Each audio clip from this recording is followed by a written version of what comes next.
விசுவாசமும் பயமும். பயம் அப்படின்னு சொல்லிட்டோம் அப்படின்னு சொன்னால் நம்ம வாழ்க்கையில் நிறைய சமயத்தில் தொடர்ந்து நம்ம கூட இருந்துக்கிட்டே தான் இருக்கு. எல்லா சூழ்நிலையிலும் பயம் என்கிற ஒரு விஷயம் நம்ம இருதயத்தில் இருந்துக்கிட்டு தான் இருக்கு. அப்போ அந்த பயத்தை நாம் இந்த உலகத்தில் மேற்கொள்ள வேண்டும் என்று சொன்னால் ஆண்டவர் ஒரு பெரிய ஆயுதத்தை நம் இருதயத்திலே வைத்திருக்கிறார். எந்த ஆயுதம் அப்படின்னு சொன்னா விசுவாசம். நான் உங்கள்கிட்ட ஒரு கேள்வி கேட்கிறேன். பயம் நம்ம உள்ளத்துல நமக்குள்ள கொடுத்தது யாரு? சொல்லுங்க பார்க்கலாம். நமக்குள்ளாக வைத்தது யார்? வேற என்ன சொல்றீங்களா? பயத்தை யார் நமக்குள்ளாக வைத்தாங்க? எனக்கு தெரிந்த பல விஷயத்தை நான் உங்களுக்கு சொல்றேன். சொல்லுங்க. கூட இருக்கிறவங்க. வேற என்ன அப்படி என்ன முறைச்சு பார்க்குறீங்க? பயத்தை யாரு நமக்குள்ள வச்சது? ஆண்டவரா? அப்பா அம்மா? Very good. வேற? சர்ச்சா? சர்ச்சுக்கு சிச்சுவேஷன்ஸ். சரி, ஒரு விதத்தில் நீங்க சொல்றது மேலோட்டமா உண்மை என்றாலும் உண்மை என்ன அப்படின்னு சொன்னா பயத்தை நமக்குள்ளாக வைத்தது கடவுள் தான். என்ன நம்மை உருவாக்கினவர் அவர் தான். நமக்குள்ளாக எல்லா இமோஷன்ஸையும் அவர் தான் உருவாக்கினார், அவர் தான் கொடுத்தார். ஆனால் அந்த பயத்தை பிசாசு பயன்படுத்தி கொள்கிறான். அந்த பயத்தை பிசாசு எடுத்து அதை ஒரு ஆயுதமாக எடுத்து அதை அதிகப்படுத்தி நம்மை வீழ்த்த அவன் பார்க்கிறான். இதை நம்ம புரிஞ்சுக்கணும். அப்போ பயம், இந்த பயம் அப்படின்ற அந்த விஷயம், நாம் நடந்து போய்கிட்டு இருக்கிறோம். திடீர்னு ஏதோ என் மேலே வந்து மோத வருது. திடீர்னு யாரோ என் மேலே மோத வராங்க, என்னை அடிக்க வராங்க. உடனே என் மூளைக்கு போகுது யாரோ ஒன்று ஒருத்தர் அடிக்க வராங்க. அப்படியே அலர்ட் ஆயிடுறோம், எச்சரிக்கை ஆயிடுறோம். அலர்ட் ஆகி பயந்து உடனே இப்படி திரும்புகிறோம். ஏதோ ஒரு ஆக்சிடென்ட், ஏதோ ஒரு மாடு நம்மளை துரத்திக்கிட்டு வருது. எனக்கு பயமே இல்லை அப்படின்னு சொன்னால் துரத்துட்டோம், பரவாயில்ல அப்படின்னு நின்றுட்டு இருப்பேன். தான் சொல்ல வருது உங்களுக்கு புரியுதுங்களா? அப்போ நான் பயந்து என்னை விலக்கி கொள்ளுகிறேன். இந்த பயம் என்கிறது ஒரு பெரிய சப்ஜெக்ட். இது இன்னைக்கு ஒரு நாள்ல நம்மளால முழுசா பார்க்க முடியவில்லை என்று சொன்னாலும் இந்த சம்பவத்தின் மூலமாய் முடிந்த அளவுக்கு கொஞ்சம் நம்ம பார்க்கலாம்.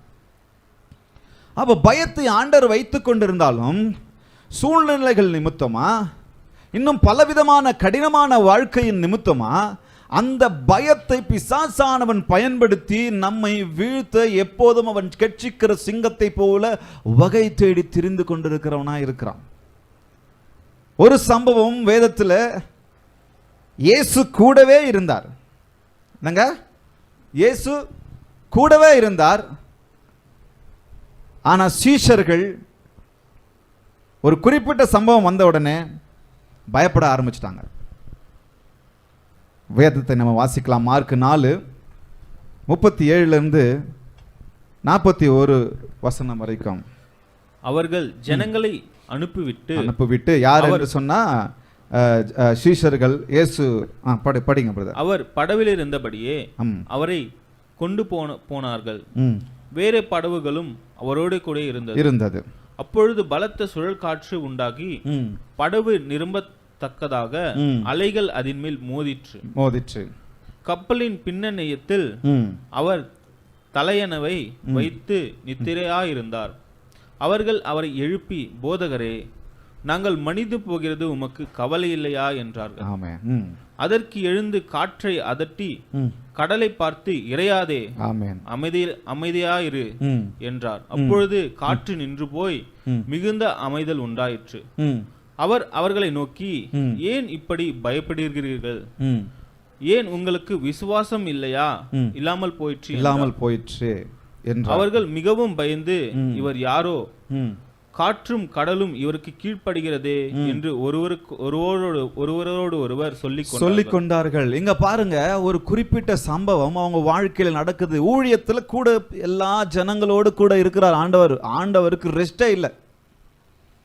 எங்க போனாலும் அங்க ஜனங்க வந்து சேர்ந்துடுறாங்க. எந்த இடத்துல இருந்தாலும் ஜனங்க அவங்க கூடவே இருக்கிறாங்க. ஆண்டவரை விட்டு பிரியவே இல்லை. ஏன்னா கர்த்தர் அற்புதங்களையும் அடையாளங்களையும் செய்கிறார் என்று தெரிந்த உடனே ஆண்டவர் பின்னாடியே ஜனங்க சுத்திக்கிட்டு இருக்கிறாங்க.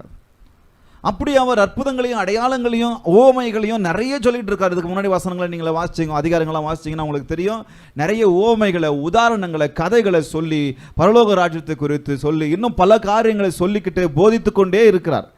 சரி, இப்போ என்ன பண்ணலாம் அப்படின்னு சொல்லி இன்னொரு பகுதிக்கு போகலாம் அப்படின்னு சொல்லி முடிவெடுத்து அவங்க கப்பலில் படகுல போய்கிட்டு இருக்கிறாங்க. போகும்போது இங்கே ஒரு சம்பவம் நடக்கு. பலத்த காற்று, சுழல் காற்று உண்டாகி படகு நிரம்பத்தக்கதாய் அலைகள் அதன் மேல் மோதிற்று.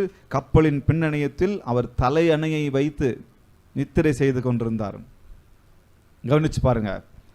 அவர்கள் அவரை எழுப்பி, போதகரே, நாங்கள் மடிந்து போகிறது உங்களுக்கு கவலை இல்லையா? என்ன கேள்வி கேட்குறாங்க பாருங்க. இப்போதான் கொஞ்ச நேரத்துக்கு முன்னாடி அற்புதங்களையும் அடையாளங்களையும் அதிசயங்களையும் அவர் செஞ்சுக்கிட்டு வந்தார். இவ்வளவு போதனைகளை அவர் செஞ்சுக்கிட்டு வந்தார். இவ்வளவு அதிசயங்களை அவர் செஞ்சுக்கிட்டு வந்தார்.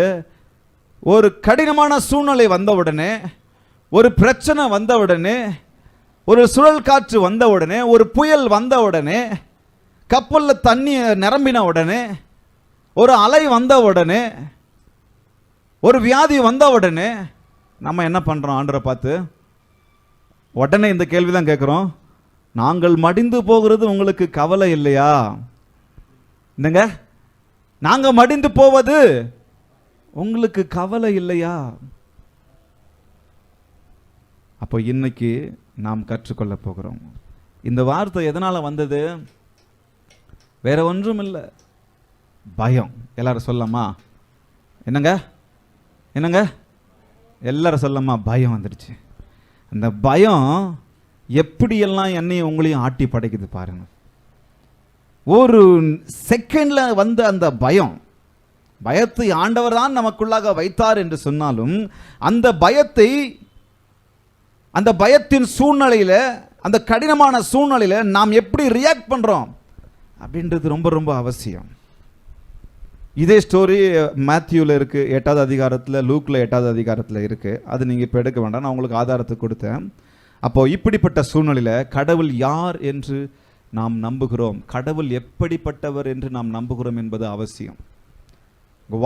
என் வாழ்க்கையின் சூழ்நிலையில் கடவுள் எப்படிப்பட்டவர், யார், தேவன் யார் என்பதை பற்றிய நமது புரிதல் நம்முடைய வாழ்க்கையின் கடினமான நேரங்களில், கடினமான பருவங்களில், கடினமான சூழ்நிலைகளில் எப்படி நாம் பிரதிபலிக்கிறோம் என்பது ரொம்ப ரொம்ப அவசியம்.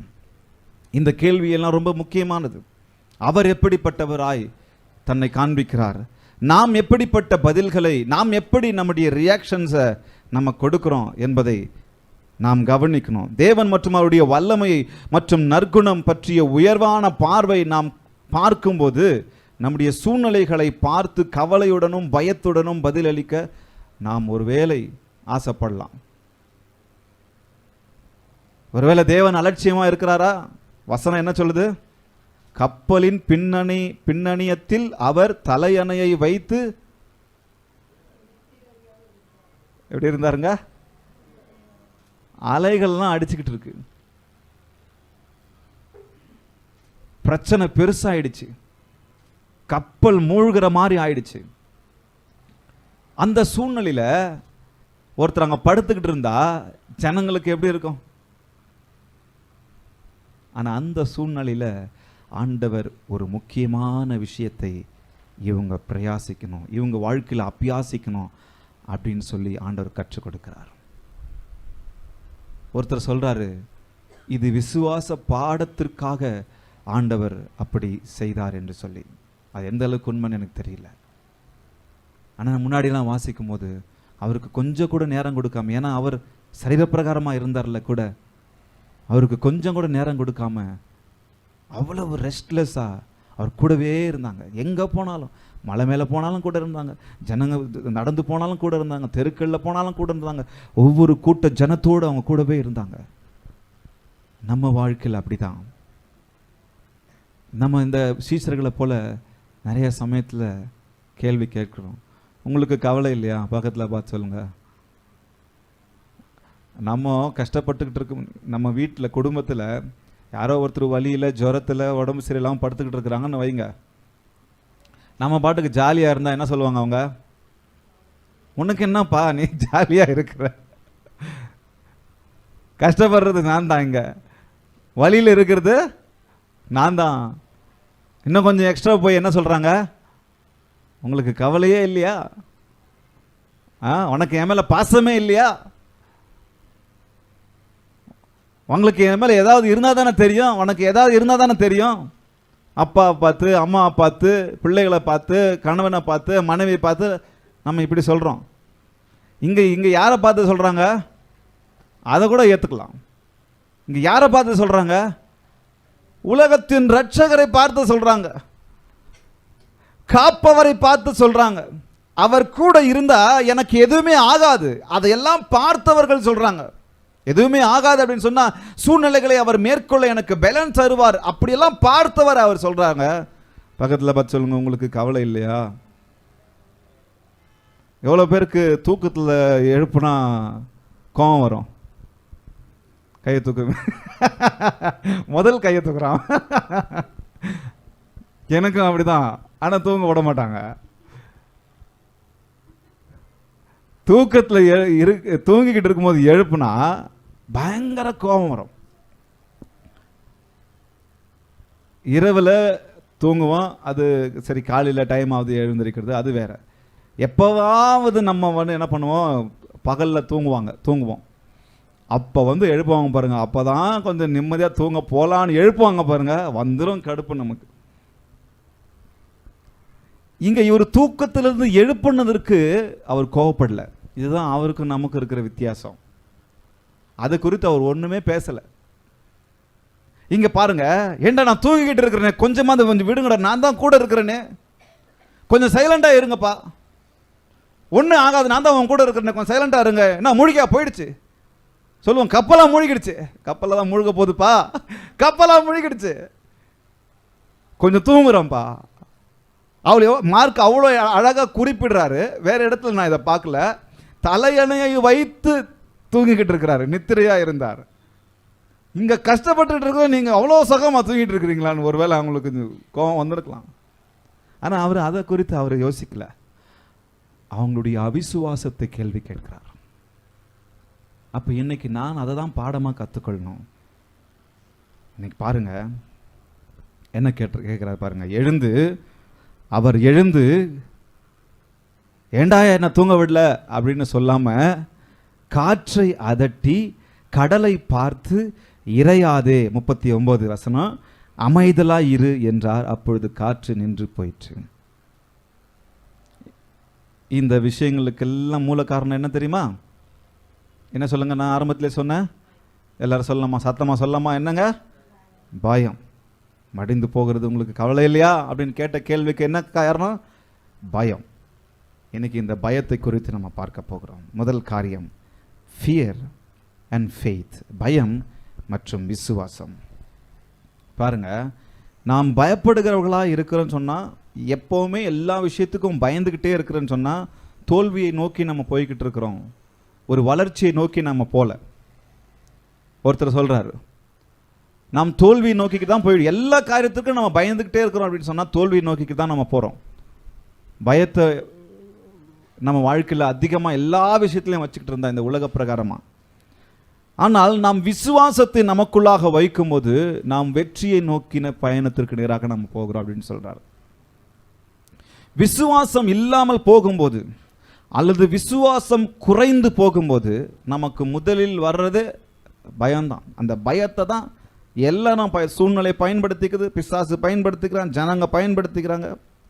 நான் கூகுளில் போய் சர்ச் பண்ணேன், இது எந்த அளவுக்கு உண்மைன்னு தெரில, ஆனால் அவங்க சொல்கிறது ஓரளவுக்கு ஏற்றுக்கொள்ளக்கூடியதாக இருக்குது. ஃபியர், FEAR அப்படின்ற அந்த வார்த்தைக்கு என்ன போட்டிருக்காங்க சொன்னால், ஃபால்ஸ் எவிடன்ஸ் அப்பியரிங் ரியல். என்ன? Falls evidence appearing real. அதனுடைய அர்த்தம் என்னன்னு சொன்னா, உடனடியா ஒரு ஆபத்தின் உண்மையான அச்சுறுத்தல் எதுவுமே இருக்காது. அந்த ஃபால்ஸா ஒரு காரியம் நடக்கும், அதுக்கு பயந்துடுறது, வெளி தோற்றமா அப்படியே பயந்துடுறது. எதுவுமே நடந்திருக்காது, நடந்துருமோ அப்படின்ற அந்த காரியத்திற்கு பயப்படுறது. இதுதான் அவங்க அதை சொல்றாங்க. அப்போ இங்க ஆண்டவர் சொல்றாரு, உங்களுக்கு விசுவாசம் எங்க போயிடுச்சு? இப்போ இங்க பாருங்க, சீஷர்களை பார்த்து அவர்களுக்குள்ளாக இருக்கிற விசுவாசத்தை கேள்வி கேட்கிறார். ஏன்பா, நான் உங்களுக்குள்ள விதைத்த விசுவாசம் எங்க? உங்களுக்கு விசுவாசமே இல்லையா அப்படின்னு சொல்றதை விட அவர் என்ன சொல்றாரு, நான் உங்களுக்குள்ள இவ்வளவு நேரம் விதைத்தேனே, அந்த விசுவாசம் எங்க? இவ்வளவு நாள் நான் கத்து கொடுத்தேனே, அந்த விசுவாசம் எங்க? இவ்வளவு நாள் நான் உங்களுக்கு காட்டி கொடுத்தேனே, அந்த விசுவாசம் எங்க? நான் இவ்வளவு நாள் உங்களுக்கு முன்னாடி நான் பயன்படுத்தினல்ல, என் விசுவாசத்தை, எனக்குள்ளாக இருக்கிற விசுவாசத்தை நான் பயன்படுத்தினல்ல. நான் ஒருத்தருக்கு சுகம் கொடுத்தேன், ஒருத்தர் கண்களை திறந்தேன் அப்படின்னு சொன்னா நான் அதை பயன்படுத்தினேன். எப்படி பயன்படுத்தினேன்? தேவன் மீது நான் வைத்திருக்கிற அந்த விசுவாசத்தோடு, எனக்குள்ளாக ஆண்டவர் கொடுத்துக்கிற அந்த வல்லமையோடு, அபிஷேகத்தோடு நான் பயன்படுத்தினேன். அந்த விசுவாசம் உங்களுக்குள்ள எங்க போயிடுச்சு? விசுவாசம் அப்படின்னு கேள்வி கேட்கிறார். இதே கேள்விதான் இன்னைக்கு என்னை உங்களையும் பார்த்து கேட்கிறார். நாம ஆண்டவரை பார்த்து உமக்கு கவலை இல்லையான்னு கேட்கிறோம்ல. என்னங்க கவனிக்கிறீங்களா? சிரிச்ச முகத்தோடு கவனிக்கிறீங்களா? நம்ம ஆண்டவரை பார்த்து நம்ம உங்களுக்கு கவலையே இல்லையான்னு கேட்குறோம்ல. ஆண்டவர் நம்மை பார்த்து கேட்கிறார், எங்க உங்க விசுவாசம்? நான் சொன்னல ஆரம்பத்தில், பயத்தை ஆண்டவர் வைத்தாரல்ல, விசுவாசத்தையும் ஆண்டவர் தான் எனக்குள்ளாக வைத்தார். ஹல்லேலூயா. விசுவாசத்தையும் எனக்குள்ளாக வைத்தவர் ஆண்டவர் தான். ஆனால் நான் எதை பயன்படுத்துகிறேன்? என் சூழ்நிலைகளில், என் வாழ்க்கையில், கடினமான காரியங்களில், சூழ்நிலைகளில், வியாதியின் நேரத்தில், பலவீன நேரத்தில் நான் பயத்தை பயன்படுத்துகிறேனா, பயத்திற்கு முக்கியத்துவம் கொடுக்கிறேனா, அல்லது என் விசுவாசத்திற்கு, என் தேவன் மீது வைத்திருக்கிற அந்த விசுவாசத்திற்கு நான் முக்கியத்துவம் கொடுக்கிறேனா? இங்க சொல்றாங்க பாருங்க, நான் பயப்படுகிறேன் என்றால் எனக்கு விசுவாசம் இல்லையா? நம்ம இன்னைக்கு ஒரு உதாரணத்தை பார்க்கலாம். நம்ம எல்லாரும் கேள்விப்பட்டிருப்போம், faith and fear cannot coexist அப்படின்னு சொல்லுவாங்க. பயமும் விசுவாசமும் ஒன்றாக இருக்க முடியாது.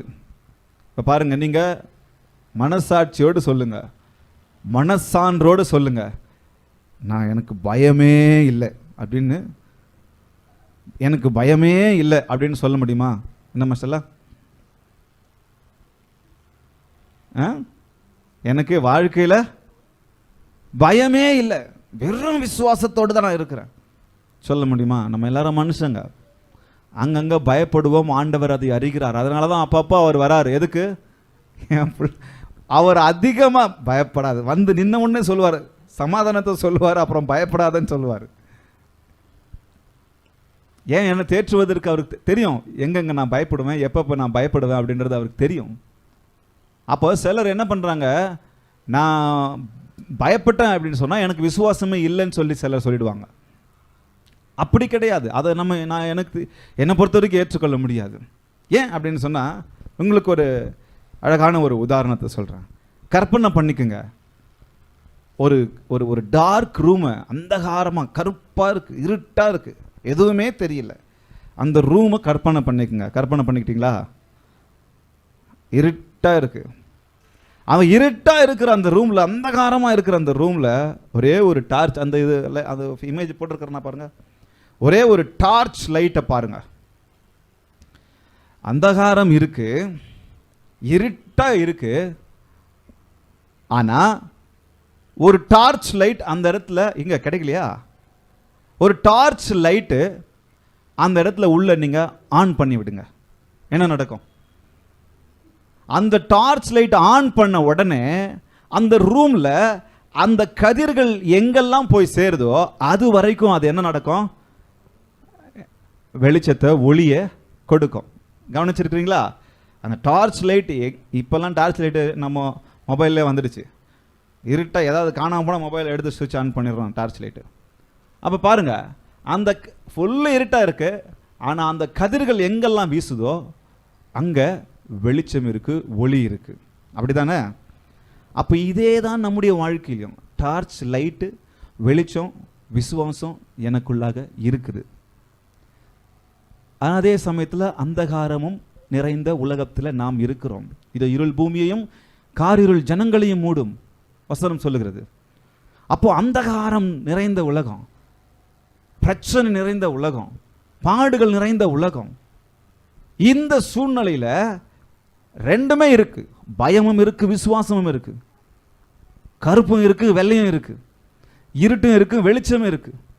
அப்போ பயம், விசுவாசம். என் சூழ்நிலையில் நான் டார்ச் ஆன் பண்ணாதான் எனக்கு வழி தெரியும். அப்போ உங்க சூழ்நிலை, என்னுடைய சூழ்நிலையில் நான் விசுவாசத்தை ஆன் பண்ணும், விசுவாசிக்கணும். இந்த சூழ்நிலையில் கர்த்தர் என்னோடு கூட இருக்கிறார். ஹல்லேலூயா. அப்போ அந்த விசுவாசம் என்ன பண்ணுது? விசுவாசம் போகிற இடத்துலலாம் அந்த டார்ச், அந்த லைட், அந்த கதிர்கள், அந்த அந்த ஒளி கதிர்கள், ஒளி கற்றுகள் போகிற இடத்துலலாம் அந்தகாரம் இருக்காது. எங்க எவ்வளவு தூரம் பாஸ் ஆகுதோ அவ்வளவு தூரம் அந்தகாரம் இருக்காது, இருட்டு இருக்காது. அப்போ நம்ம வாழ்க்கையில் இப்படிதான். நான் விசுவாசத்தை எப்போ எங்க பயன்படுத்துகிறேன் என்பது மிக மிக அவசியம். எல்லா சூழ்நிலைகளிலும் பக்கத்தில் பார்த்து சொல்லுங்க, விசுவாசத்தை சுவிட்ச் ஆன் பண்ணுங்க. விசுவாசத்தை சுவிட்ச் ஆன் பண்ணுங்க. விசுவாசத்தை எல்லா சூழ்நிலைகளிலும் சுவிட்ச் ஆன் பண்ணிக்கிட்டே இருங்க. என்னை பார்த்து, உங்களை பார்த்து நீ பயப்படுற அப்படின்னு சொல்லிட்டாங்கன்னு சொன்னா கவலைப்படக்கூடாது. உனக்கு விசுவாசம் இல்லைன்னு சொன்னாங்களா, கவலைப்படக்கூடாது. எங்கே நான் விசுவாசத்தை பயன்படுத்துகிறேன், ஆண்டவர் எனக்கு சொல்லி கொடுத்துருவார். சூழ்நிலைகள் மத்தியில் சொல்லி கொடுத்துருவார். அப்போ நான் விசுவாசத்தை அப்பொழுது ஆன் பண்ணிடுவேன். எப்போவுமே விசுவாசம் இருக்கும், ஆனால் சூழ்நிலைகள் வரும்பொழுது அதை இன்னும் ஒரு பெரிய ரேடிக்கல் ஃபெய்த். என்னோடு கூட கர்த்தர் இருக்கிறார், என் இயேசு என்னோடு இருப்பதால் நான் அஞ்சினேன், நான் பயப்பட மாட்டேன். சுவிட்ச் ஆன் பண்ணிடுங்க. பரிபூர்ண விசுவாசத்திற்குள் பயம் இருக்க முடியாது. என்னங்க? பரிபூர்ண விசுவாசத்திற்குள், within perfect faith, fear cannot exist. Within perfect faith, fear cannot exist. ஒரு பரிபூர்ண விசுவாசத்திற்குள் பயம் இருக்கவே முடியாது. ஆனால் பரிபூர்ணம் இல்லாத மனதில், இருதயத்தில் பயம் சில சமயங்களில் தங்கிக்கிட்டு தான் இருக்கும். பயத்தை நாம் அனுபவித்தால் நமக்கு விசுவாசம் இல்லை என்று அர்த்தம் இல்லை. விசுவாசத்தை பயன்படுத்தவில்லை. ஸோ இதை நம்ம ஞாபகம் வச்சுக்கலாம். வேத வசனம் சொல்லுகிறது 2 தீமோத்தேயு 1:7, தேவன் நமக்கு பயமுள்ள ஆவியை கொடாமல் பலமும் அன்பும் தெளிந்த புத்தியும் உள்ள ஆவியையே கொடுத்திருக்கிறார். அப்போ எவ்வளோ அழகான ஒரு விஷயம். இந்த ஃபியர் உடனே வந்துருச்சுல, இந்த காற்று வந்த உடனே, அந்த அலை வந்த உடனே, தண்ணி கப்பலில் நிரம்பின உடனே ஒரு ஃபியர் வந்துடுச்சுல்ல. அந்த ஃபியர் என்னையும் உங்களை என்ன தெரியுமா செய்ய தோணும்? ஏகரி குதிச்சிடலாமா? கற்பனை கொஞ்சம் செஞ்சு பாருங்கள். ஏகரி குதிச்சிடலாமா? எங்கேயாவது பைபிளில் இல்லை, ஆனால் கற்பனை கொஞ்சம் செஞ்சு பாருங்கள். குதிச்சுட்டு எங்கேயாவது ஓடிடலாமா? நீந்திக்கிட்டு போயிடலாமா? பிரச்சனையே இல்லாத எங்காவது ஒரு இடத்துக்கு போயிடலாமா? அடிக்கடி சொல்கிற மாதிரி தாவீது நினைக்கிறேன், எனக்கு ஒரு ரெக்கை இருந்துச்சுன்னா புறாவை போல் பறந்து நான் ஒரு இடத்துல போய் நிம்மதியாக இருப்பேன். மலை மேலே போய் கொஞ்ச நேரம் இருந்துட்டு வந்துடுவேன். இங்கே என்னடான்னு பார்த்தா இவ்வளோ கஷ்டம், பண கஷ்டம், பொருள் கஷ்டம், வியாதி கஷ்டம், கடன் பிரச்சனை, அது இதுன்னு போய்கிட்டே இருக்கு. என் வாழ்க்கையில் கொஞ்சம் கூட நிம்மதியே இல்லை. எக்ஸிட் ஆயிடலாம், அப்படிதானே தோணும். வெளியேறிடலாம், எங்கேயாவது போயிடலாம், எதையாவது செஞ்சுக்கலாம். சில சமயங்களில் தற்கொலை வரைக்கும் யோசிச்சிருவோம். எவ்வளோ நியூஸ் நம்ம வாசிக்கிறோம். பயம் வந்துடுச்சு, அதை பண்ண முடியல, இதை செய்ய முடியல, அது வந்துருச்சு. கோவிட் டைமில் ஒருத்தர் தற்கொலை பண்ணிக்கிட்டாரு, அது டாக்டர். அந்த பயத்தினால அது என்ன முடிச்சுக்கலாம் வாழ்க்கை அப்படின்னு சொல்லி ஆரம்பத்தில் அந்த அளவுக்கு கோவிடுக்கு அவ்வளோ பயந்தாங்க. ஆரம்ப சமயத்தில் நிறைய பேருக்கு கோவிடுக்கு இறந்தாங்களே இல்லையோ, பயத்துக்கு இறந்தாங்க. நிறைய பயத்துக்கு இறந்தாங்க. பயம் அவங்களுக்குள்ள அங்கே வேறு காரியங்களை உருவாக்கிடுச்சு, பலவீனத்தை உருவாக்கிடுச்சு. வாழ்க்கையை முடிச்சிடலாம், ஏதாவது செஞ்சுக்கலாம். அதற்கு மாறாக எக்ஸிட் ஆகலாம், இல்லை என்ஷூர் பண்ணலாம். என்ஷூர்னா என்ன தெரியுமா? உறுதிப்படுத்திக்கலாம். என்ன உறுதிப்படுத்தி கொள்ள போறீங்க நீங்க? பயம் உங்களை தொடரும்போது, என் வாழ்க்கையில் கடினமான சூழ்நிலை தொடரும்போது, ஒன்று நான் எக்ஸிட் ஆகிடலாம், எதையாவது செஞ்சுட்டு போயிடலாம், எங்கேயாவது ஓடி போயிடலாம், முடிச்சுக்கலாம் வாழ்க்கையை அப்படின்னு ஒரு முடிவு இருக்கலாம். பயம் அப்படி தான் எடுக்கும். ஆனால் ஃபெய்த் உங்களுக்குள்ளாக கிரியை செய்யும் போது நீங்கள் என்ஷூர் பண்ணுவீங்க. என்ன என்ஷூர் பண்ணுவோம்? உறுதிப்படுத்திக்குவீங்க, கர்த்தர் இப்போதும் என்னோடு கூட உண்டு. உறுதி வந்துடும். என் அப்பா என்னோடு கூட இப்போது உண்டு, என் ஊழியத்தில் என்னோடு கூட கர்த்தர் உண்டு, என் வேலை விஷயத்தில் கர்த்தர் இப்போது என்னோடு உண்டு. ஒருத்தருக்கு வேலை போயிடுச்சு திடீர்னு, அந்த சம்பளத்தை நம்பி தான் அவங்க குடும்பமே நடந்தது. திடீர்னு பார்த்தா தற்கொலை பண்ணிக்கிட்டாங்க. ஒரு வேலை போனதுக்கு தெரியாது அவங்க எவ்வளோ கமிட்மெண்ட்ஸ் வச்சாங்கன்னு தெரியாது. அப்படியெல்லாம் அந்த உலகத்தில் நடக்குது. பயம் அப்படி தான் கொண்டு போவோம் என்னையும் உங்களையும். ஆனால் ஃபெய்த் என்ஷூர் பண்ண வைக்கும். எதை என்ஷூர் பண்ண வைக்கும்? விசுவாசத்தை என்ஷூர். அதாவது கர்த்தர் என்னோடு கூட இருக்கிறார், தேவன் என்னோடு கூட இருக்கிறார். அவர் காற்றையும் கடலையும் அதட்டினார், காற்றையும் கடலையும் அமைதலாக்கினார், என் வாழ்வையும் அவர் அமைதலாக்குவார் என்கிற உறுதி. இன்னொரு தடவை சொல்லட்டுமா? அவர் லிட்ரலா காற்றையும் அமைதலாக்கினார், கடலையும் அமைதலாக்கினார். அந்த வசனம் சொல்லுகிறது. கொஞ்சம் யாராவது எடுத்து வாசிக்கிறீங்களா? 41வது வசனத்தை, 41வது வசனத்தை வாசிக்கிறீங்களா? 40, 41வது வசனத்தை.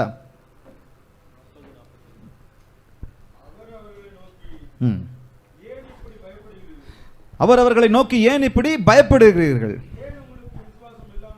ஏன் உங்களுக்கு விசுவாசம் இல்லாமல் போயிற்று?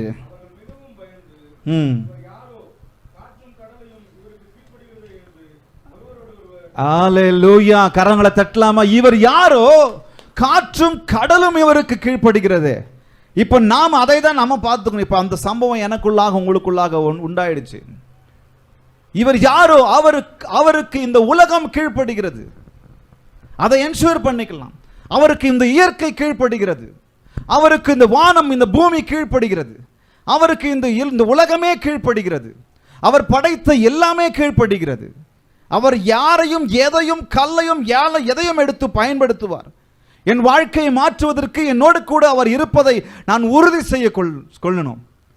அப்ப விசுவாசத்தை நான் பயன்படுத்தும் போது நான் என்ஷூர் பண்ணிக்குவேன், கர்த்தர் எதையும் செய்கிற கர்த்தர், எல்லாவற்றையும் கூடும் என்று சொல்லுகிற கர்த்தர் என்னோடு கூட உண்டு. நீங்க பழைய ஏற்பாட்டில் இருக்கிற எல்லா சம்பவங்களையும் நினைச்சுக்குங்க, அது எல்லாமே உங்களை உறுதிப்படுத்திடும்.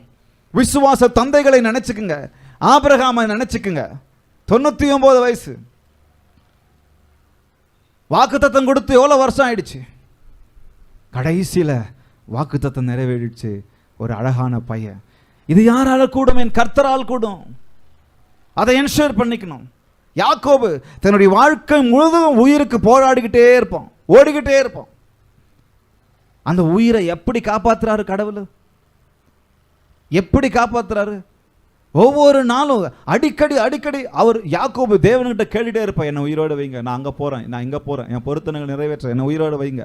இரவும் பகலும் தேவனோடு போராடி பெற்றுக்கொண்டிருக்கான், ஜீவனை பெற்றுக்கொண்டிருக்கான். உறுதி இருந்தது. அப்போ பழைய ஏற்பாட்டு எல்லா சம்பவங்களையும் கொஞ்சம் யோசிச்சு பாருங்க. மீனின் வயிற்றில் யோனா, அங்கிருந்து உறுதியோடு அவர் கூக்குரல் இடுகிறார், மீனுக்கு கட்டளை இடுகிறார். எல்லா அதிகாரமும் ஆண்டவருக்கு உரியது இருக்கிறது. எல்லாவற்றின் மீதும் அவருக்கு அதிகாரம் உண்டு. காற்றுக்கும் கடலுக்கும் எல்லா மிருக ஜீவன்கள் மீதும் எல்லா பறவைகள் மீதும் எல்லா இயற்கையின் மீதும் எல்லா மரம் செடி கொடிகள் மீதும் அவருக்கு அதிகாரம் உண்டு. அவர் என்னோடு கூட இருக்கிறார். அப்படிப்பட்டவர் என் படகில் வாசம் தூங்கிக்கிட்டு இருக்கிறார், வேலை பண்ணிக்கிட்டு இருக்கிறார், என் கூட இருக்கிறார், இளைப்பாரி கொண்டு இருக்கிறார். அவர் என்னை காப்பாற்றுவார். நான் என் வாழ்க்கையை முடிச்சுக்க வேண்டிய அவசியம் இல்லை. எந்த சூழ்நிலை நான் இருக்கிறேன் இப்போ? பயம் என்ன எங்கே நடத்துது? எக்ஸிட் ஆகிடலாம். ஆனால் விசுவாசம் என்ன எங்கே நடத்துது? என்ஷூர் பண்ணிக்கலாம். அல்லேலூயா. பயம் என்ன அப்படி தான் நடத்தும். இனி என் வாழ்க்கை முடிஞ்சிடுச்சு அப்படின்னு சொல்லி பயம் சொல்லும். இல்லை, இங்கே தான் என் வாழ்க்கை ஆரம்பிக்குதுன்னு சொல்லி விசுவாசம் சொல்ல வைக்கும். அல்லேலூயா. அப்போ என்ஷூர் பண்ணிக்கணும். நான் அந்த மன உறுதி எனக்கு வேணும், அந்த மன தைரியம் எனக்கு வேணும். அவர் யார்? அவர் எப்படிப்பட்டவர்? அவர் எப்படிப்பட்ட தேவன்? சகலமும் அவரால் கூடும், சகலமும் அவருக்கு அடங்கும் என்கிற அந்த என்ஷூர் எனக்கு உங்களுக்கு வேணும். ஒரு பெரிய புயலை பெரிய அமைதலாய் மாற்றிட்டார். எதிர்நோக்கி வந்த ஒரு பெரிய புயலை அமைதலாய் இருன்னு சொல்லி ஒரு second, a great storm became a great calm by Jesus. ஒரு பெரிய புயல் வந்தது, ஒரு செகண்ட்ல காற்றையும் கடலையும் அமைதலாக இருன்னு சொல்லிட்டாரு. இறையாதேன்னு ஒரே வார்த்தை சொன்னார், அது அப்படியே பெரிய அமைதலாயிடுச்சு, ஒரு சத்தமும் கிடையாது. அப்படி செய்தவர் என் வாழ்க்கையிலும் செய்கிறார். இப்போ அவர் பாருங்க, கொஞ்சம் யோசிச்சு பாருங்க. வெளியில் இருந்த காற்றையும் கடலையும் அவர் அதட்டி அமைதலாக்குனாரு. உடனே திரும்புகிற சீசர்கிட்ட அது அமைதல் ஆயிடுச்சு. இப்போ இவனுக்குள்ள ஒரு பெரிய காற்றும் கடலும் ஓடிட்டு இருக்குது, இதை அமைதலாக்கணும். எங்கயா விசுவாசம்? நான் விதைத்த விசுவாசம் எங்க? நான் காட்டி கொடுத்த விசுவாசம் எங்க? நான் கற்றுக் கொடுத்த விசுவாசம் எங்க? நான் உனக்கு முன்மாதிரியாய் காண்பித்த விசுவாசம் எங்க? எங்க போச்சு உன் விசுவாசம்? அற்ப விசுவாசிகளே, ஏன் பயப்படுகிறீர்கள் அப்படின்னு சொல்றாரு. அப்ப என்ன அந்த கேள்வி என்னை பார்த்து சில சமயங்களில் கேட்குறாரு. உங்களை பார்த்து கேட்குறாரா இல்லையோ, என்னை பார்த்து அதிகமாக கேட்பாரு. ஏண்டா எல்லாத்துக்கும் பயப்படுற? நான் ஒருத்தன் உன் கூடவே இருக்கிறேனே. தாயின் கருவில் உருவாவதற்கு முன்பாக இருந்து நான் உன்னை தெரிந்து கொண்டவனாய் உன் கூடவே இருக்கிறேனே, உன்னை நடத்துறேனே, உன்னை நடத்தினேனே. கொஞ்சம் திரும்பி பாரு, எங்கெங்கிறதெல்லாம் உன்னை கடத்தி கொண்டு வந்திருக்கிறேன். எவ்வளவு மலைகளை தாண்டி கொண்டு வந்திருக்கிறேன், எவ்வளவு கடலை தாண்டி கொண்டு வந்திருக்கிறேன், எவ்வளவு வியாதியை தாண்டி கொண்டு வந்திருக்கிறேன், எவ்வளவு பிரச்சனைகளை தாண்டி கொண்டு வந்திருக்கிறேன். இன்னைக்கு நீ உயிரோடு இருக்கிறது எதனால? என்னால தானே. ஏன் மீது ஏன் உனக்கு விசுவாசம் இல்லை? வெளியில் இருந்த காற்றையும் கடலையும் அதட்டுனது மாத்திரம் இல்லை, மனுஷன் உள்ளுக்குள்ள இருக்கிற காற்றையும் கடலையும் அதட்டி விட்டாரு. பயந்து போயிட்டாங்க. அந்த சூழ்நிலை எவ்வளவு அழகா விசுவாசத்தை போதிக்கிறார் பாருங்க. நான் இருந்தேன்னா ஏண்டா என்ன தூங்க விடல? ஏண்டா இவ்வளவு நேரம் வேலை செஞ்சுட்டு வந்தனாடா, கொஞ்சம் கூட இறக்கமே இல்லடா. ஒரு 10 நிமிஷம் தூங்க விடுறீங்களா என்ன? ஒரு 5 நிமிஷம் நிம்மதியாக விடுறீங்களா என்ன? நான் கேட்பேன். அவர் அதை குறித்து அதெல்லாம் அவருக்கு கவலையே இல்லை. அங்கேயும் விசுவாச பாடத்தை கற்றுக் கொடுக்கிறார். அற்ப விசுவாசிகளே, ஏன் பயப்படுகிறீர்கள்? உங்கள் விசுவாசம் எங்கே? சொல்லமா? Exit and ensure. சொல்லமா? Exit and ensure. சீக்கிரமா போறேன். அடுத்தது ஆங்ஸைட்டி ஆர் அக்செப்டன்ஸ். ஆங்ஸைட்டி அப்படின்னு சொன்னா பதட்டம், இல்லைன்னா கவலை, இல்லைன்னா பதற விஷயம், அதை சொல்லுகிறது, அதை காண்பிக்கிறது. அக்செப்டன்ஸ், அக்செப்ட் அப்படின்ற விஷயம் எதை கொள்ளுகிறதுன்னு சொன்னா ஏற்றுக்கொள்ளுகிற விஷயம். பாருங்க, பயம் வந்துடுச்சு, பயம் வந்த உடனே ஏதாவது செஞ்சுக்கலாமா, ஏதாவது ஆயிடுமோ, அது ஆயிடுமோ, இது ஆயிடுமோ அப்படின்ற அந்த மனசில் தோன்ற அந்த காரியம், நான் ஏதாவது எக்ஸிட் ஆகிடலாமா அப்படின்னு சொல்லும். இல்லை, விசுவாசத்தினால நான் என்ன பண்ணலாம்? என்ஷூர் பண்ணிக்கலாம். பயம் என்னை எக்ஸிட்டுக்கு நேராக நடத்துது. இந்த எக்ஸிட் எதுக்கு நேராக நடத்து தெரியுமா? நம்மளை ஆட வச்சிரும், பதட்டம் வந்துடும் நமக்கு. இந்த பதட்டம் வந்த உடனே நம்ம என்ன சொல்லுவாங்க? பதறாத காரியம் செதறாது. நடுங்கிட்டு பயம் வந்துடுச்சு, எனக்கு எதுவும் செய்ய முடியல, ஏதோ ஆயிட போகுது அப்படின்னு சொல்லி உடனே அந்த அந்த அந்த ஆங்ஸைட்டி, அந்த கோபம் மாதிரி, என்ன செய்யறதுன்னு தெரியல, தலையெல்லாம் பூச்சி ஓடுது, பதட்டம் ஆயிடுது, ஒரு தோல்வி வந்துடுச்சு, ஒரு பலவீனம் வந்துடுச்சு. அந்த பதட்டத்தில் எங்கே போகிறதுன்னு தெரியாமல், எதை செய்கிறது தெரியாமல், எங்கே பார்க்குறது தெரியாமல், யாரை பார்க்குறதுன்னு தெரியாமல் ஓடிக்கிட்டே இருந்து எதையாவது ஒன்று செஞ்சுக்கிட்டு வாழ்க்கையை குழப்பிக்கிட்டு இனி கடைசியில் எதுவுமே ஆகாது அப்படின்னு சொல்கிற சூழ்நிலை வந்துடுது. மாறாக சூழ்நிலைகளை அப்படியே அக்செப்ட் பண்ணிக்கங்க. அது ஒருவேளை கர்த்தர் கொண்டு வந்திருக்கலாம், அது ஒருவேளை நாம் நம்முடைய அறியாமையில் நம் வாழ்க்கையில் அந்த சூழ்நிலைகளை கொண்டு வந்திருக்கலாம், ஒருவேளை நம்முடைய சரீர பலவீனத்தினால நம்ம அந்த சூழ்நிலை வந்திருக்கலாம், இன்னும் பல காரியங்கள் வந்திருக்கலாம். என்ன கவனிங்க, இன்னும் பல காரியங்கள் வந்திருக்கலாம், பல காரியங்கள்னால வந்திருக்கலாம். ஆனால் சூழ்நிலைகளை நாம் அப்படியே அக்செப்ட் பண்ணிக்கணும். சில சமயங்களில் நாம் பதறதுனால, பயப்படுறதுனால, முடிஞ்சிடுச்சு அப்படின்னு நினைக்கிறதுனால எனக்கு நடக்கிற விஷயத்தை நான் ஏற்றுக்கொள்ள மாட்டேன், அக்செப்ட் பண்ணிக்க மாட்டேன். ஆனால் விசுவாசம் அக்செப்ட் பண்ண வைக்கும். நடந்துடுச்சு அக்செப்ட் பண்ண வைக்கும். நான் என்னுடைய இது நான் முடிஞ்ச அளவுக்கு சொல்ல தவிர்ப்பேன், ஆனால் உங்களுக்கு ஆசீர்வாதமாக இருக்கணுன்றதுக்காக நான் உங்களுக்கு சொல்கிறேன். அப்பா திடீர்னு இறந்துட்டார். நாங்கள் எங்கள் வாழ்க்கையில் நினச்சே பார்க்கல. எங்கள் வாழ்க்கையில் பல கற்பனை இருந்துச்சு.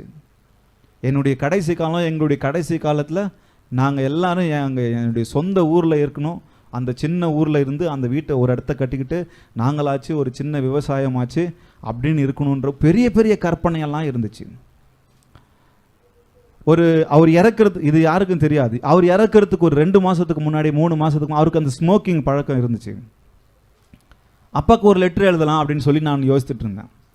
நீங்கள் இன்னும் என் கூட கொஞ்ச நாள் இருக்கணும், இன்னும் கொஞ்ச நாள் என் வாழ்க்கையில் இருக்கணும், நீங்கள் இதெல்லாம் நீ விட்டுடு அப்படின்னு சொல்லி எல்லாமே அதெல்லாம் என் கற்பனையில் இருந்து வந்து ஓடிக்கிட்டே இருக்கு.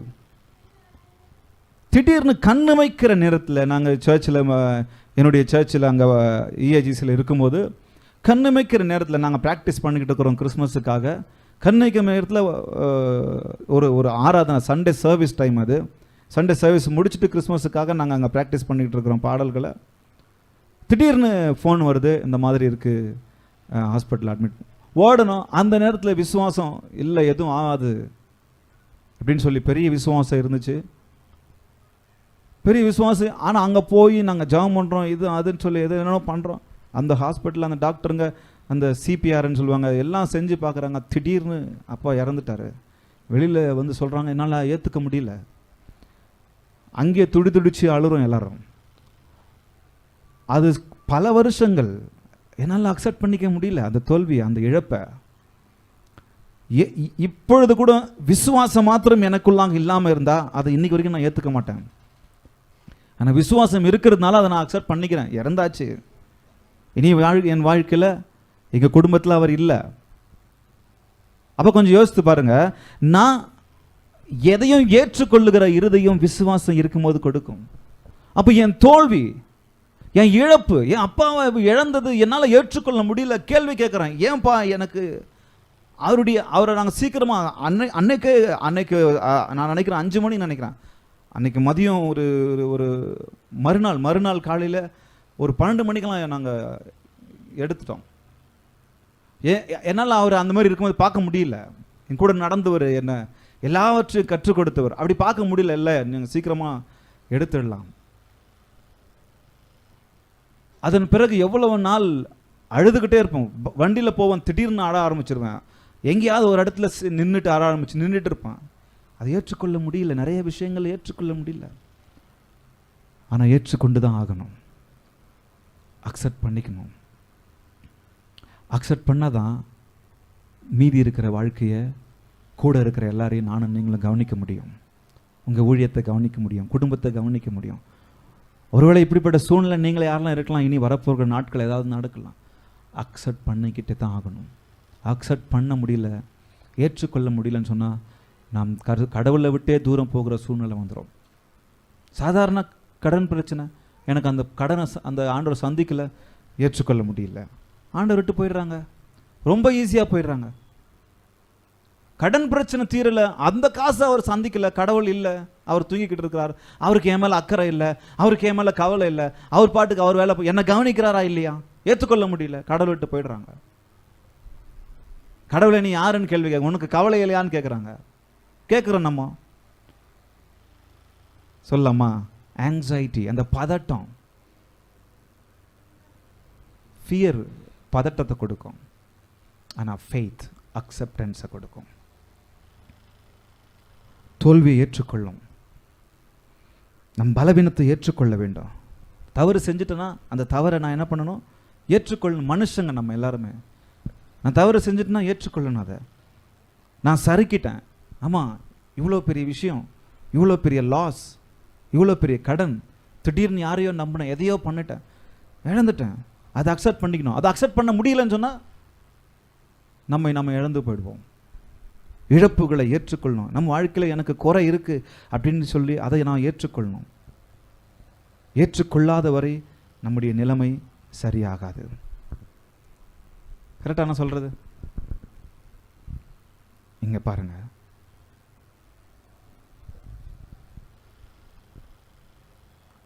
நான்காவதாக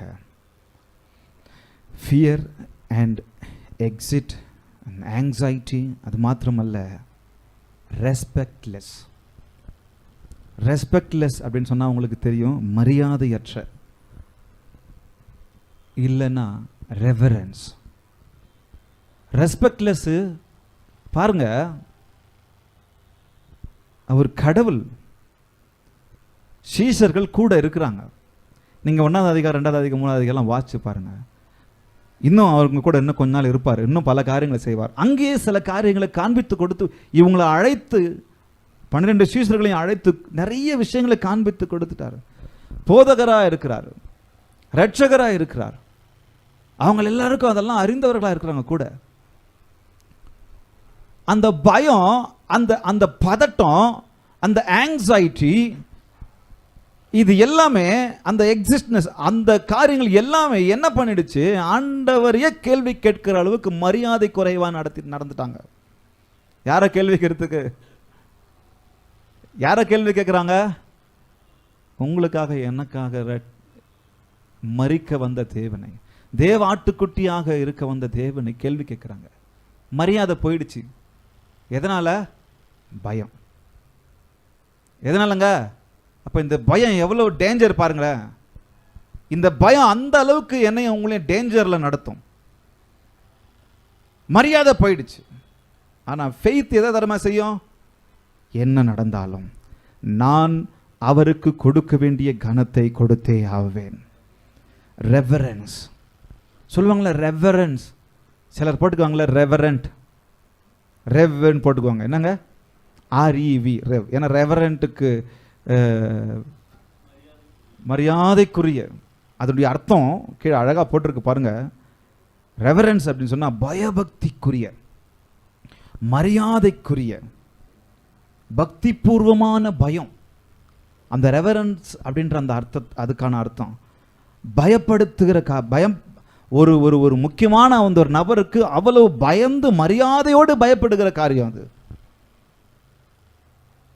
அன்பு நிறைந்த, இதெல்லாமே அந்த ரெவரன்ஸுக்கு ஆட் ஆகுது.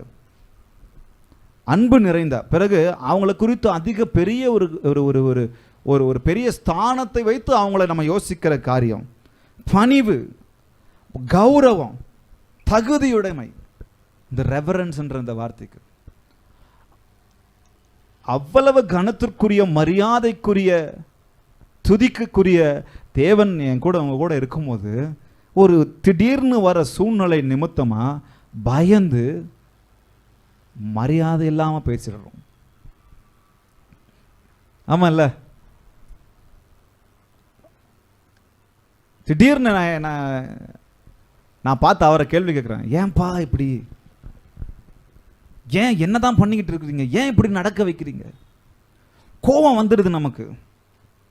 நான் நிறைய தடவை கேட்டுக்கிறேன், பயத்துக்கார மாதிரி ரோட்டில் போகும்போது பழமின்னு போவேன். ஏன் இப்படி நடக்க வைக்கிறீங்க என் வாழ்க்கையில்? இது ஏன் நடந்துச்சு? ஏன் இன்னும் நாங்கள் அப்படியே இருக்கிறோம்? ஏன் இந்த ஊழியம் பெருகலை? ஏன் அதை பண்ணல? ஏன் இதை பண்ணல? ஏன் எனக்கான ஒரு காரியம் நீங்கள் செய்ய மாட்டே இருக்கிறீங்க? கடவுளை பார்த்து கேள்வி கேட்டுக்கிட்டே இருக்கிறோம். அவர் மேலே இருக்க அந்த ரெவரன்ஸ் போயிடுச்சு. மனுஷனுக்கு மேல பயப்படுற பயம் கூட கடவுள் மேல இருக்க மாட்டேங்குது இப்ப நமக்கு. அவர் எவ்வளவு கனத்திற்குரியவர், எவ்வளவு மரியாதைக்குரியவர், எவ்வளவு போற்றத்தக்கவர், அவரை பார்த்து நம்ம கேள்வி கேட்டுறோம். உனக்கு கண் இல்லையா? நீ வெறும் கல்லா? உனக்கு காது இல்லையா? நீ கேட்க மாட்டியா? அவரை குறித்து அறிந்தவர்கள் தான் நம்ம, அவரை குறித்து தெரிந்தவர்கள் தான் நம்ம, அவரிடத்தில் அநேக காரியங்களை பெற்றுக்கொண்டவர்கள் தான் நம்ம. ஒரு செகண்ட்ல அந்த பயத்தினால நம்ம என்ன பண்ணிடுறோம்? அவர் செய்தது எல்லாத்தையும் மறந்துட்டு அவரை பார்த்து கேள்வி கேட்கிறோம். உங்களுக்கு கவலை இல்லையா? என்னங்க, உங்களுக்கு கவலை இல்லையா? சொல்லுங்க. Reverence R ரெஸ்பெக்ட்லெஸ். மரியாதையற்ற தனமா நம்ம நடந்துக்கிறோமா பயத்தினால, அல்ல விசுவாசத்தினால அவருக்கு செலுத்த வேண்டிய அந்த பயபக்தி? பயபக்தி அப்படின்னு சொன்னா, அவருக்கு நம்ம பயப்படுறோம் பாருங்க, அந்த பயம் என்னையும் உங்களையும் எப்படி நடத்தணும் தெரியுமா? அந்த பயத்தோடு அவரை நேசிக்கிறது எப்படின்னா, மரியாதை கலந்த பயம். வெறும் பயம் இல்லை. அவர் என்ன எதையாவது செஞ்சிருவாரோ, நான் அதை செஞ்சுட்டேன், இதை செஞ்சுட்டேன், பாவத்தை செஞ்சுட்டேன், அதனால எதனா செஞ்சிருவாரோன்னு சொல்லி அவருக்காக ஓடி வர்றதில்லை. அவர் மேல வைத்திருக்கிற பயம் கலைந்த, மரியாதை கலந்த, கனம் கலைந்த பயம், அதுதான் ரொம்ப அவசியம். அதுதான் அதுக்கான காரியம், அர்த்தம். அப்போ நான் என்னுடைய சூழ்நிலை கடினமான காரிய நேரத்தில், கடினமான சூழ்நிலையில், பிரச்சனையின் நேரத்தில், கையில் காசு இல்லாத நேரத்தில், யாரும் கூட இல்லாத நேரத்தில் நான் அவரை மரியாதைக்குரியவராய் நடத்துகிறேனா அல்லது மரியாதையற்ற தனமாய் நான் நடத்துகிறேனா என்பது ரொம்ப அவசியம். திடீர்னு ஆண்டரை துக்கப்படுத்திடுறோம், பரிசுத்த ஆவியானவரை துக்கப்படுத்திடுறோம். ஸோ கடைசியா அந்த ஸ்லைடை போடுங்க, லாஸ்ட் ஸ்லைடு போடுங்க. பாருங்க, worldly fear leads, fear, exit, anxiety, respectless. சங்கீதக்காரன் சொல்றாரு, என் சத்துருக்களால் வரும் பயத்திற்கு நான் பயப்பட மாட்டேன். அப்போ இந்த உலக பிரகாரமான பயம் என்னை எங்க நடத்துது? வெறும் பயத்திற்கே தான் நடக்குது. அந்த பயம், அது வந்துடுச்சுன்னா அது மேல இருக்கிற பயம், இந்த வியாதி வந்துடுச்சுன்னா அது மேல இருக்கிற பயம், சத்துருக்கள்னால் வருகிற பயம், கடனால் வர பயம், வியாதியினால வர பயம், மனுஷங்கள்னால வர பயம், அதற்கு நேராக அந்த பயம் நடத்துது. நான் எதையாவது செஞ்சு என் வாழ்க்கையை முடிச்சுக்கிறேனே அப்படின்னு சொல்லி வரும். அப்போ FEAR, ஆங்ஸைட்டி, ரெஸ்பெக்ட்லெஸ், வேர்ல்ட்லி ஃபியர் அப்படி தான் நடத்தும். ஆனால் காட்லி ஃபியர், இன்னொரு வார்த்தையில் சொல்லணும்னு சொன்னால், விசுவாசம் எனக்குள்ளாக இருக்கும்போது, ஃபெய்த், என்ஷூர், அக்செப்டன்ஸ், ரெவரன்ஸ். இப்போ யோசிச்சு பார்த்துங்க, இந்த ஃபியர் வேணுமா இல்லை இந்த ஃபியர் வேணுமா? காட்லி ஃபியர் வேணுமா அல்லது வேர்ல்ட்லி ஃபியர் வேணுமா? நான் கடவுளுக்கு பயந்து இந்த உலகத்துக்கு, கடவுளுக்கு மாத்திரம் நான் பயந்து சொன்னால் இந்த உலகத்துக்கு பயப்பட வேண்டிய அவசியமே இல்லை. ஏன்னா கர்த்தருக்கு பயப்படுகிற பயம் என் ஆயுசு நாட்களை அதிகரிக்கும் சொல்லி வேதம் சொல்கிறது. கர்த்தருக்கு பயப்படுகிற பயம் என்னை நல்வழிப்படுத்தும் சொல்லி வேதம் கர்த்தருக்கு பயப்படுகிற பயம் ஞானத்தின் ஆரம்பம் சொல்லி வேதம் சொல்லுகிறது. ஆனால் இந்த உலகத்திற்கு பயப்படுகிற பயம், பிசாசுக்கு பயப்படுகிற பயம், இந்த உலகத்தின் கடினமான சூழ்நிலைகளுக்கு பயப்படுகிற பயம் என்னை இந்த உலகத்திலிருந்து, கர்த்தரிடத்திலிருந்து பிரித்து விடும். பயத்தை, விசுவாசத்தை கர்த்தர்தான் எனக்குள்ளாக வைத்தார். ஆனால் நான் பயப்பட வேண்டும் கர்த்தருக்கு மாத்திரம். ஹல்லேலூயா. நான் விசுவாசிக்க வேண்டும் கர்த்தரை மாத்திரம். இந்த உலகத்தை நான் வேற விதமாக பார்த்துட்டு, இந்த உலகத்தின் காரியங்களை நான் பயந்துகிட்டு இருந்தேன்னு சொன்னால் என் வாழ்க்கையில் நான் முன்னேற முடியாது. அங்கேயே தேங்கி நின்றுடுவோம். அப்படியே ஒரு சாக்கடை போல நின்றுடுவோம். யாருக்கும் ஆசீர்வாதமாக இருக்க மாட்டோம், நாம் நமக்கே ஆசீர்வாதமாக இருக்க மாட்டோம். நம்முடைய வாழ்க்கை அப்படியே அழுகி போயிடும். ஒன்றை மாத்திரம் என்ஷூர் பண்ணிக்கோங்க, என் நேசர் என்னோடு கூட எப்போதும் இருக்கிறார். ஹல்லேலூயா.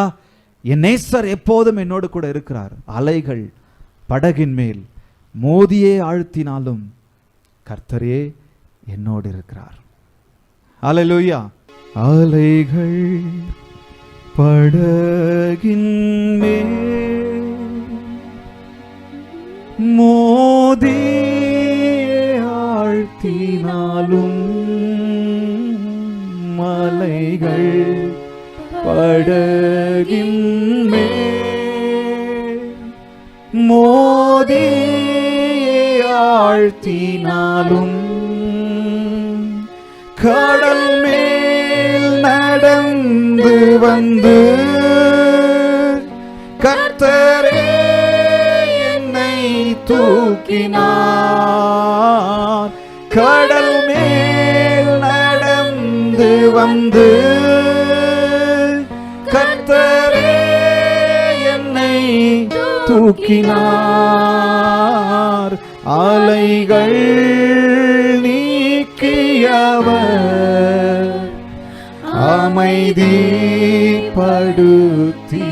அமைதிப்படுத்தினார். அலைகள் நீக்கியவர்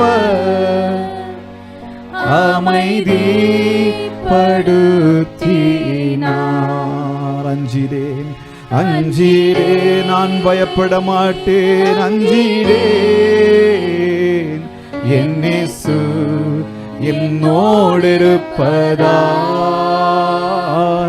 அஞ்சிரேன் அஞ்சிரேன் என் இயேசு என்னோடு இருப்பதால். அஞ்சிரேன் அஞ்சிரேன் அஞ்சிரேன் என்னோடு இருப்பதால். அஞ்சிரேன் அஞ்சிரேன் என் இயேசு என்னோடு இருப்பதால்.